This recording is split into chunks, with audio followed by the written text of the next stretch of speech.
सैया डोले ओ सही मोर सैया डोले। जमराज ओ जीव से कहल करे पगली। अच्छा ये बताओ लो कहलो अपना लायक ठेका नाल घर से कहे निकल लेके आओ और माई रख ले बड़ी ऊ काहे काहे नहीं बा भाई बढ़िया बजता ऊ खराब बजता हैं ई सोचे तरह के तनी छोटे छोटे बजे तो बड़ रो पड़ जाता। जमराज हजूर से कहे करे पगली 4 दिन की चांदनी फिर अंधेरी रात ई 4 दिन के चाचली हो एही जोगाड़ के काम कर लेबे के बाद ई थाती बोलबला के हो बोलबला के थाती जोगाड़ के रख लेबे के बाद। लेकिन एक पगली तोरा ई बात बुझात नहीं थे ई अपने नाम के बदनाम करता रे चेहरा पर गुमान करता रे कि करे के ना चाहिए। एगो और ब्याही बात कहनी कि कदर ओकर होला इज्जत ओकर होला जब जब होइस बाहे वाला होखे बियाह वाला होखे। आई बहिला पानी के पूछत ई पहिला बनी माने कहे के मतलब ये नु बहिला पानी के पूछत लेकिन हम भी जानत तानी जरूर कहे के तना कि पहिला के बाप पर जरी हमनी कब बहिला के कीमत लगावल जाई नु हां तो लगहर ज्यादा लाग जाई सही लग जाई ओजन पर आई ओजन पर दाम दिया ही जा ओजन पर ऐसे व्यास जी के कहल के बाद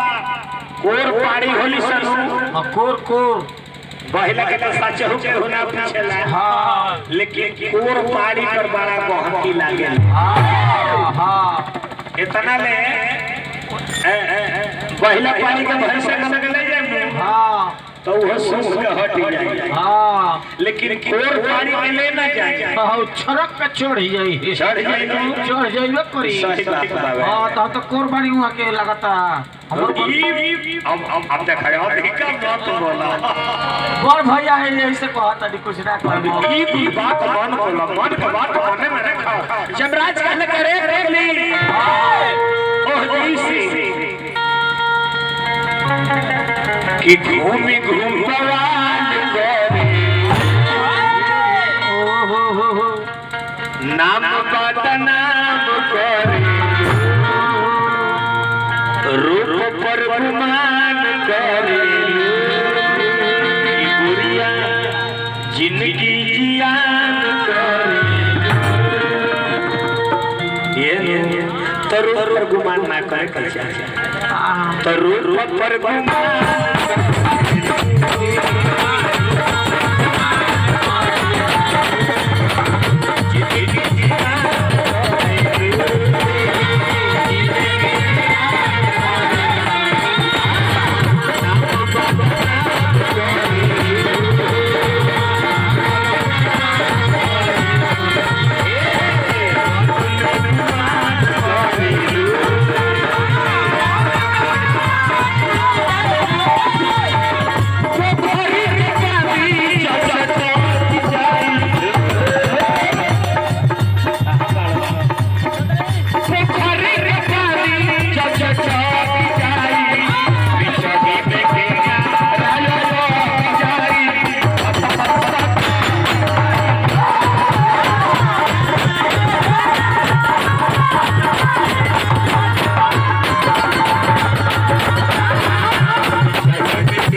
बिछही में टेंगरा टक जाए आप फकल सटक जाए ई जो फकल बानो तुम सटक जाए का जो बीच में टेंगरा अटकी वो हाल होई मुल्ला जी के कैसा चोरी करते हैं कि अल्लाह नहीं जानते अरे बुझाई को जब भीतरी टेंगरा फांसी जाके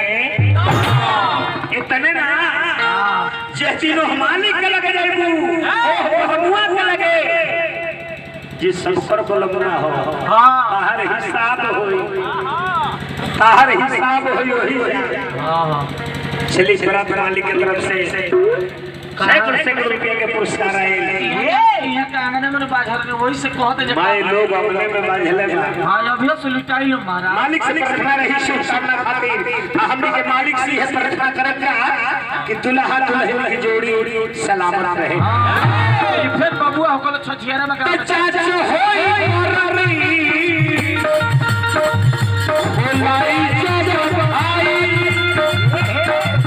छनही में छाई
और वो सब शेरसा की पियवा का खाती हो अब पियवा का घर जाए के बेकर के जोगा के रख हां आन के मोहल्ला में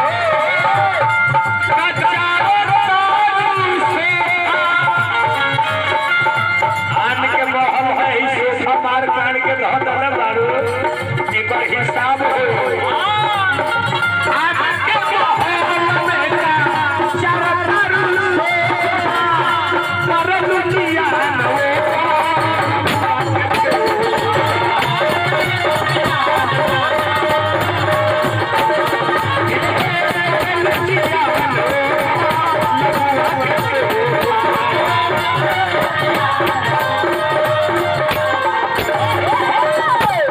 ये बात